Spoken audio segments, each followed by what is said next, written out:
Wow! Meron na po kaming franchise. Nagpapa-franchise na po kami ng Mayat de la Rosa. Okay? Ano ba ang meron sa Mayat? So, nagpapa-franchise na po ang Mayat de la Rosa. So, this one is inline store, any mall. Kasama na doon sa babayaran nyo yung franchise fee, yung gold inventory, construction ng store, and syempre, yung service ni Mayat de la Rosa. Syempre, i-guide kayo ni Mayat de la Rosa. Ano ba yung mabentang items? Ano yung mga ibibigay naming items sa inyo para hindi rin kayo mahirapan bilang nagsisimula sa alahas. Okay? So, ito ang lagi nyong tandaan. Wala tayong royalty fee. And syempre, dadalhin nyo yung brand ng Mayat de la Rosa.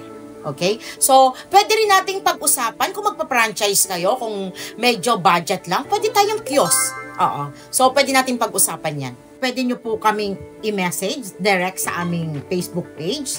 And nandun din naman po yung aking telephone number sa Facebook page for 25 years. So, pwede nyo po ako i-contact nun. Lagi ko naman pong dala yun at yung rin po ang ginagamit kong telephone number. Oh, we're celebrating our 20 years this coming 2026. So, 19 na po kami ngayon. Yung Mayat de la Rosa is 19 now.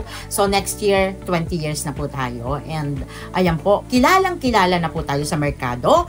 And hindi na po kayo mahihirapang mag-market ng alahas, lalo na kung Mayat de la Rosa ang gagamitin nyo kasi kilala na po tayo sa market ng pag-aalahas. Yan! Kaya mag-franchise na po kayo ng Mayat de la Rosa Fine Jewelry. Ayan.